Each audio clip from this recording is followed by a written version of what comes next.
قرآن مجید نے ارشاد فرمایا الا بذکر اللہ تطمئن القلوب، فرمایا خبردار ہو جاؤ، اللہ کے ذکر میں ہی دلوں کا اطمینان ہے، اللہ کے ذکر میں دلوں کا چین ہے۔ لوگ بہت سارا مال، بہت ساری دولت، بہت ساری عقل اور بہت سارا شعور ہونے کے باوجود بے سکون ہیں۔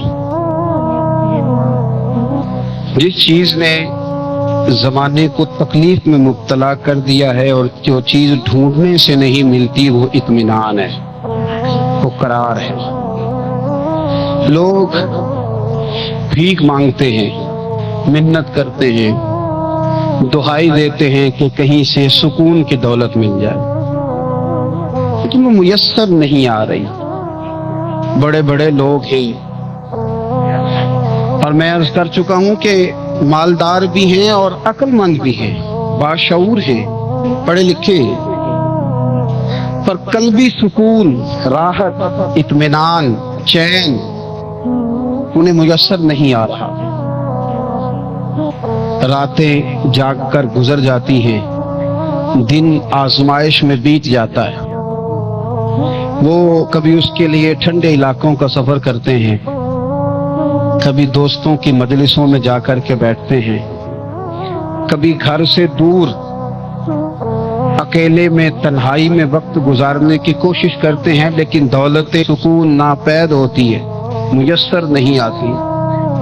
عرش کا رب فرماتا ہے کیوں تو بھٹکتا پھرتا ہے، کیوں دائیں بائیں جاتا ہے، چپ کر کے مسجد آ جا اور لوگوں سے بچ کے تنہائی میں میرا ذکر کر۔ اللہ ملے گا کیا؟ فرمایا اعلیٰ بذکر اللہ تطمئن القلوب، میں تیرے بے چین دل کو چین عطا کر دوں گا۔ وہ تیرا تڑپتا اور پھڑکتا ہوا مزاج، اسے میں سکون کی دولت دوں گا۔ یہ تجھے کہیں اور نہیں ملے گا، یہ میری یاد میں ملے گا۔ یہ چین، قرار، سکون تجھے یہی میسر آئے گا۔ اطمینان قلبی زندگی کا حسن ہے بھائی، دولت سکون اصل ہے۔ بڑے ٹھنڈے کمرے میں کچھ لوگوں کو نیند نہیں آتی، اور داتا صاحب رحمت اللہ علیہ آپ جائیں تو دونوں سڑکوں کے بیچ جو فٹ پاتھ ہے نا، اس پہ بھی کچھ لوگ سوئے ہوتے ہیں، ادھر سے بھی گاڑیاں گزرتی ہیں، ادھر سے بھی گاڑیاں گزرتی ہیں، لیکن بس نیند ہے نا، اللہ کا فضل ہے، اس نے دے دی ہے، آنے والوں کو آ گئی ہے۔ اطمینان قلبی، میرا معاشرہ بے سکون ہے، بے قرار ہے۔ مجھے کچھ لوگ کہتے ہیں جی میں آج کل بڑا بور ہو رہا ہوں، تو میں کہتا ہوں یار ہمیں تو ٹائم ہی نہیں ملا آج تک بور ہونے کا، نہیں وقت ہی نہیں اتنا میسر آیا، کون سا ٹائم نکالے جس میں بندہ بور ہو؟ وہ تو ہے کہ انسان کچھ فارغ ہو، کہیں اس کے پاس گنجائش ہو تو بور بھی ہو لے۔ کیسے بور ہو لیتے ہو؟ کیا ہوتا ہے بور ہونے؟ زندگی میں اتنا وقت ہی کہاں ہے کہ انسان بور ہوتا پھرے اور یہ تصور بناتا پھرے کہ میں بڑی آزمائش میں ہوں، تو میں بڑے بور ہو رہا ہوں، تو میں بڑی تکلیف میں ہوں۔ تو وقت بہت زیادہ ہے ہمارے پاس، لا یعنی کاموں میں ضائع بڑا ہوتا ہے، تو ہم بور ہوتے ہیں، پریشان ہوتے ہیں۔ اللہ فرماتے ہیں یہ جو میری یاد ہے نا، لیکن اس کا بھی ایک طریقہ ہے یاد کا، اس طریقے سے اگر میرے رسول کریم علیہ السلام نے فرمایا اللہ کا ذکر اس طرح کرنا کہ دیکھنے والا تمہیں دیوانہ سمجھے،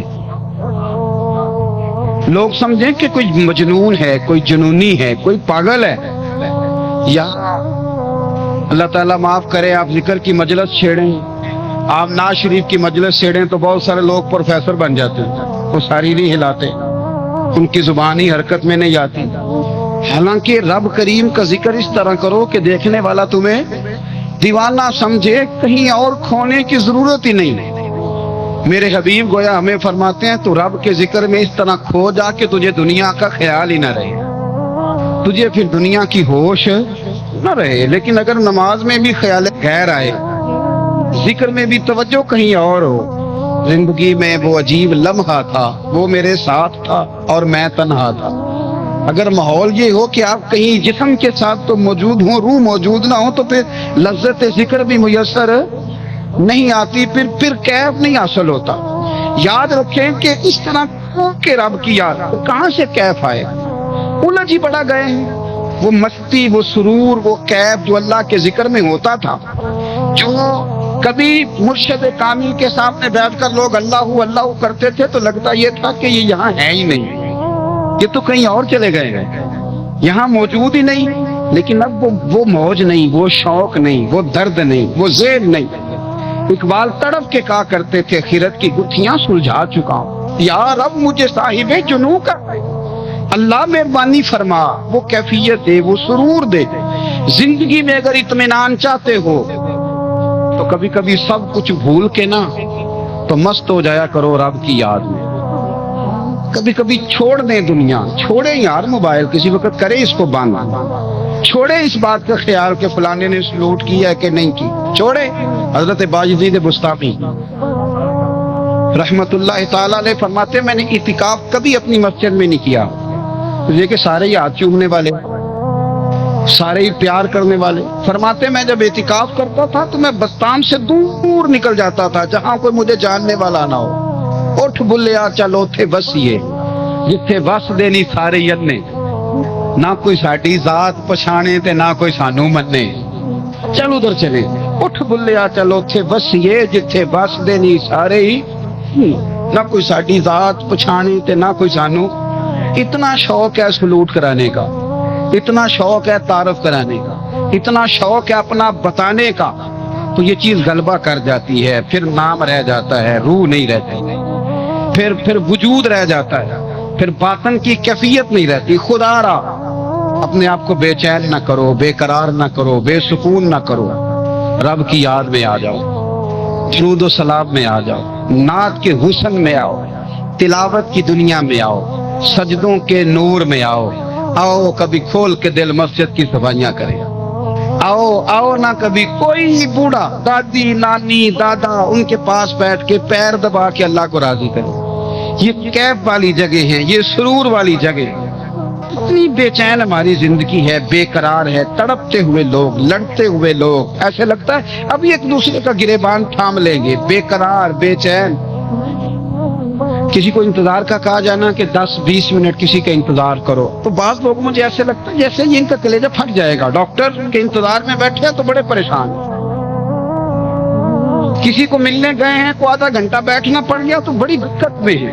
اپنے آپ کو سکون دیں۔ آپ یقین کریں بڑا مزہ آتا ہے، کبھی کسی کا انتظار کرنا پڑے تو 2-4 تسبیح درود شریف پڑھی جاتی ہیں، یعنی ذوق بن جاتا ہے کہ چلو اللہ نے موقع دیا ہے، کچھ سرکار کو یاد کر لیں، تنہائی مل گئی۔ ہمارا مزاج جس سختی کا شکار ہے، وہ سختی آہستہ آہستہ ہمیں زیادہ آزمائش میں ڈال دے۔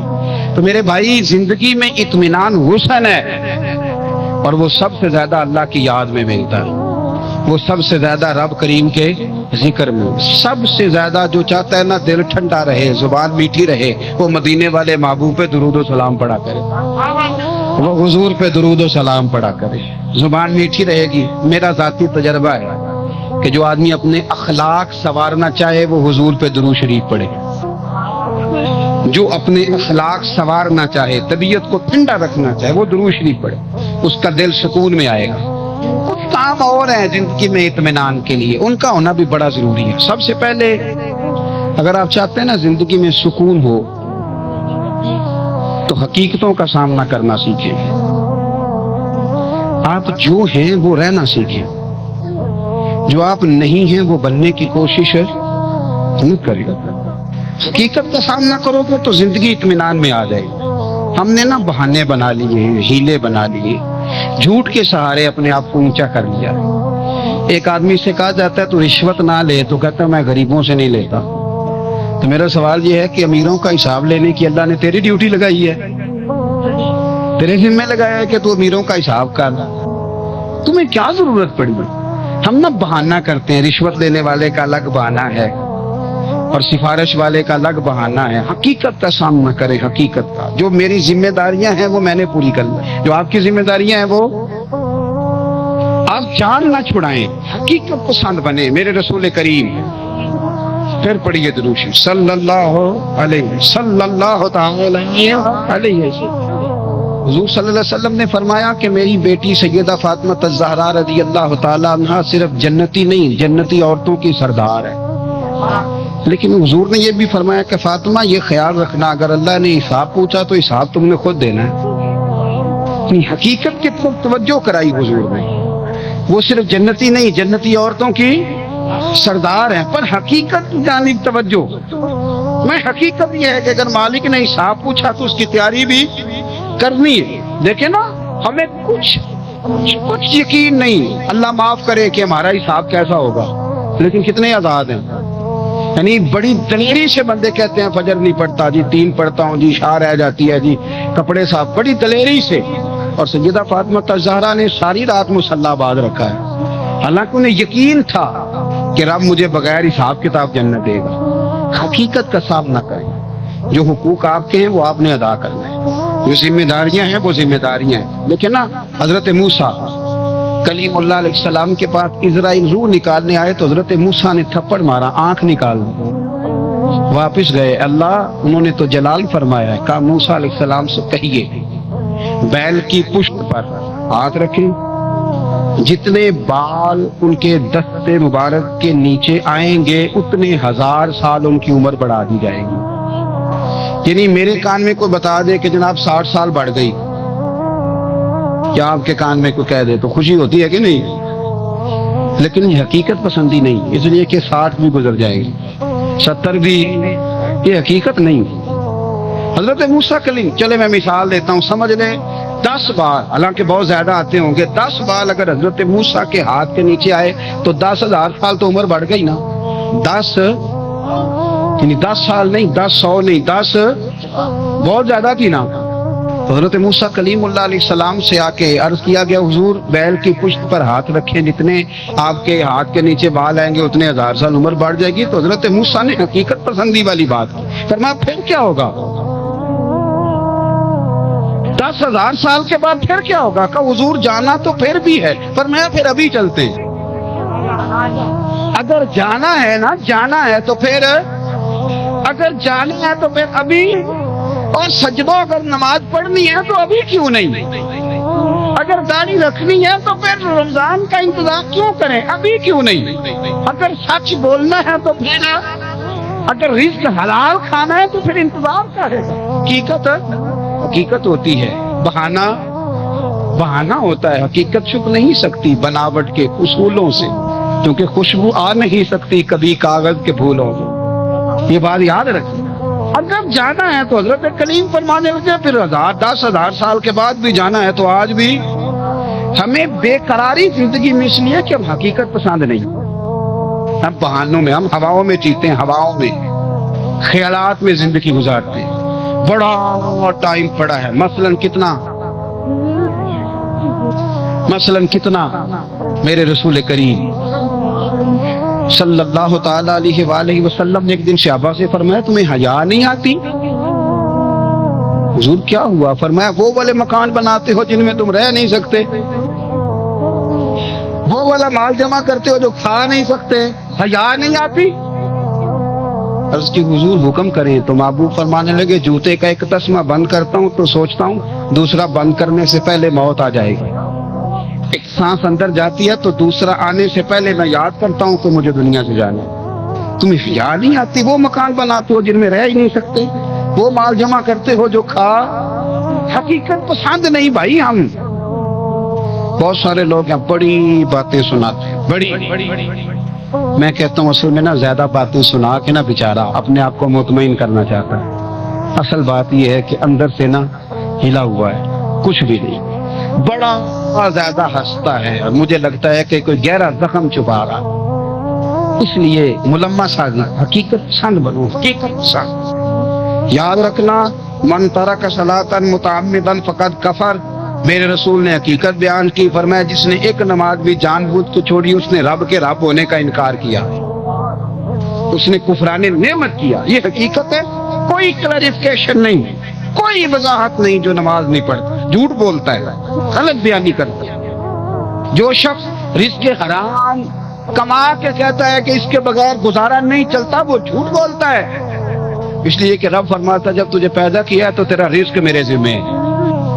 اللہ فرماتا ہے کہ لا یکلف اللہ نفسا الا وسعها، میں کسی پر وہ بوجھ نہیں ڈالتا جو اٹھا نہ سکے۔ نماز فرض کیا، اس کا مطلب ہے ہم پڑھنے کے قابل ہیں، اس نے ہمارے ذمہ داریاں لگائی ہیں تو مطلب یہ ہے کہ ہم ذمہ داریاں ادا کرنے کے قابل ہیں، ورنہ وہ کہتا ہے میں وہ بوجھ ڈالتا ہی نہیں جو تجھ سے اٹھایا نہ جائے۔ اگر چاہتے ہو کہ زندگی میں اطمینان ملے تو خدا را حقیقت پسند والی زندگی گزارو۔ یہ فضاؤں میں زندہ رہنا، ہواؤں میں، اللہ بڑا معاف کرنے والا ہے، اللہ بڑا کریم ہے، معاف کر دے گا، تو بھئی یہ بات صحابہ کو بھی پتا تھی، یہ اہل بیت کو بھی خبر تھی، تو وہ تو ایک ایک بات کا لحاظ کرتے تھے۔ یہ غوث اعظم کو بھی پتا تھی، یہ ان کے والد کو بھی پتا تھی، جنہوں نے کسی کا ایک سیب کھا لیا تھا تو 12 سال اس کے گھر میں نوکری کرتے رہے، انہیں نہیں پتا تھا اللہ بڑا کریم ہے، معاف کر دے گا، ایک سیب ہی ہے نا۔ تو حقیقت پسندی آپ کو سکون دے گی، اور اگر آپ نے اپنے آپ کو غیر مطمئن کیا ہوا ہے، بات کچھ اور ہے، اور آپ نے اپنے آپ کو ڈال کسی اور طرف لیا ہے، تو پھر آپ کو سکون مل سکتا؟ سکون حقیقت پسندی میں، اصل میں سکون ہوتا ہے، اداکاری میں سکون نہیں ہوتا۔ تیسری بات سنیں، اگر آپ چاہتے ہیں زندگی میں مطمئن رہیں تو دنیا داروں سے امیدیں توڑ دیں، اللہ اور اس کے رسول سے امید وابستہ کریں، اولیاء اللہ سے امیدیں وابستہ کریں، صحابہ اور اہل بیت سے امیدیں، اللہ اور اللہ والوں سے امیدیں، دنیا داروں سے امیدیں۔ آپ کو پتا ہے دنیا دار کی تباہی کب ہوتی ہے؟ جب انہیں خوشامدی مل جاتا ہے۔ چودھری کا بیڑا اس وقت غرق ہوتا ہے جب اسے چودھری کہنے والے زیادہ ہو جاتے ہیں۔ سیٹھ صاحب اور نواب صاحب بیچارے تباہ تب ہوتے ہیں بھولے پن میں، جب ان کے دائیں بائیں ریلا ہوتا ہے سیٹھ صاحب کہنے کا، لوگ انہیں کھانا چاہتے ہیں، پیار ان کا نہیں ہوتا، ان کی جیب کا ہوتا ہے، محبت ان سے نہیں ہوتی، ان کی کرسی سے ہوتی ہے، ضروریات کا پیار ہوتا ہے، تباہ کر دیا جاتا ہے۔ ہماری ساری توقعات دنیا داروں سے وابستہ ہو گئی ہیں، ناراض نہ ہونا۔ پیروں نے، مولویوں نے، درویشوں نے، انہوں نے بھی سیٹ رکھے ہوئے جلسوں کی صدارت کرانے کے لیے، یعنی مذہبی جلسہ ہے، اس میں بہت زبردست پڑھے لکھے صاحب تقویٰ عالم کا خطاب ہے، اور کی صدارت وہ بندہ کر رہا ہے جس نے عشاء کی نماز بھی نہیں پڑھی، وہ بندہ صدارت کر رہا ہے، کیوں؟ اس لیے کہ اس نے ₹1,00,000 دیا میں بنوں۔ خدا را دنیا داروں سے امیدیں چھوڑ دیں، ورنہ آپ کمزور پڑ جائیں، آپ کی امیدیں ٹوٹیں گی۔ کمزور ہے وہ شخص جو 2-4 ہزار کے لیے کسی بندے کی چاپلوسی کرتا ہے، اس کو پیچھے بھاگتا ہے، خوش آمدیں کرتا ہے، تھوڑے سے نوٹوں کے لیے، دکھ سکھ میں کام آئے گا اس کام کے لیے۔ میرے رسول کریم علیہ السلام نے فرمایا جس نے بندوں کو راضی کرتے کرتے رب کو ناراض کر دیا، اس کی دنیا بھی گئی اور آخرت بھی گئی، اور فرمایا جس نے بندوں کی پرواہ نہیں کی، اللہ کو راضی کیا، فرمایا اگر رب راضی ہو گیا تو لوگوں کے دلوں میں بھی محبت پیدا فرما دے گا۔ کیا ضرورت ہے خوشامد کرنا دنیا داروں کی، سیٹوں کی، نوابوں کی، چاپلو۔ اور میں آپ کو ایک بات بتاؤں، ہوتا پتہ کیا ہے؟ یہ جو حب جا اور حب با ہوتی ہے نا، اس سے پیٹ نہیں بھرتا۔ آپ کو اگر خوشامد کرنی ہے تو پھر آپ کو ساری زندگی کرنی ہے، پھر ان کو بھی پتا ہوتا ہے کہ تعلق کس بنیاد پر ہے، اس میں کبھی بھی خلوص پیدا نہیں ہوتا، آپ بے چین رہتے ہیں، بے قرار رہتے ہیں، آپ کو تکلیف رہتی ہے ہمیشہ۔ کبھی بھی دنیا داروں سے امیدیں وابستہ نہ کریں۔ ایک بات سنیں بڑی شاندار، امام غزالی نے لکھی ہے۔ امام غزالی فرماتے ہیں کہ ہارون رشید نہ حج کر کے واپس آیا بغداد میں، تو کونے میں حضرت بہلول دانا بیٹھے تھے، رش بہت تھا، مجمع بڑا تھا، حضرت بہلول دانا بھی سڑک کے کنارے بیٹھے تھے، تو سپاہی کہنے لگے یہاں سے اٹھ جاؤ، فرمانے لگے ہارون رشید کی زمین نہیں، زمین میرے رب کی ہے، میں کیوں اٹھوں؟